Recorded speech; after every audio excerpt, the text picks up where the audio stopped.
അപ്പോൾ ഈ കാണുന്നതാണ് നമ്മൾ പുതിയതായിട്ട് സെറ്റ് ചെയ്തുകൊണ്ടിരിക്കുന്ന ചെറിയൊരു ടാങ്ക്. ഈ ഒരു കട്ടയുടെ ഹൈറ്റ് മാത്രമേ ഇതിന് വരുന്നുള്ളൂ. ഈ കട്ടയുടെ ഹൈറ്റ് എന്ന് പറയുന്നത് 8 ഇഞ്ചാണ്.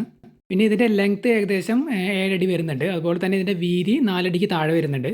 ഇതിനകത്ത് ഇനി കുറച്ചും കൂടിയും വർക്ക് ബാക്കിയുണ്ട്. അതായത് ഇതിനകത്തൊരു പോളിത്തീൻ ഷീറ്റ് വിരിക്കുന്നുണ്ട്. അതുപോലെ തന്നെ ടാർപോളിൻ ഷീറ്റും നമുക്ക് അതിന് മുകളിൽ വിരിക്കാനുണ്ട്. പിന്നെ വെള്ളമൊഴിച്ച് വലയിടുക എന്നുള്ള ഒരു പണി മാത്രമേ ബാക്കിയുള്ളൂ. ഏതൊക്കെ മീനുകളെയാണ് ഈ ഒരു ചെറിയ ടാങ്കിൽ നമ്മൾ ഇടാനായിട്ട് പ്ലാൻ ചെയ്തിട്ടുള്ളത് എന്നുള്ള കാര്യങ്ങളൊക്കെ നമ്മൾ ഡീറ്റെയിൽഡ് വീഡിയോയിൽ പറഞ്ഞിട്ടുണ്ട്. ആ വീഡിയോയുടെ ലിങ്ക് സ്ക്രീനിൻ്റെ താഴെ പിൻ ചെയ്ത് വെച്ചിട്ടുണ്ട്. ഈ കട്ടകൾ നമ്മൾ ജസ്റ്റ് ഇങ്ങനെ അടുക്കി വെച്ചിരിക്കുകയാണ്. അതിൻ്റെ ഇടയിൽ നമ്മൾ വേറെ സിമെൻറ്റോ അങ്ങനത്തെ കാര്യങ്ങളൊന്നും ചെയ്തിട്ടില്ല. ജസ്റ്റ് നമ്മൾ മണ്ണിട്ട് സൈഡിൽ ജസ്റ്റ് ഒരു സപ്പോർട്ട് കൊടുക്കുക മാത്രമാണ് ചെയ്തിട്ടുള്ളത്.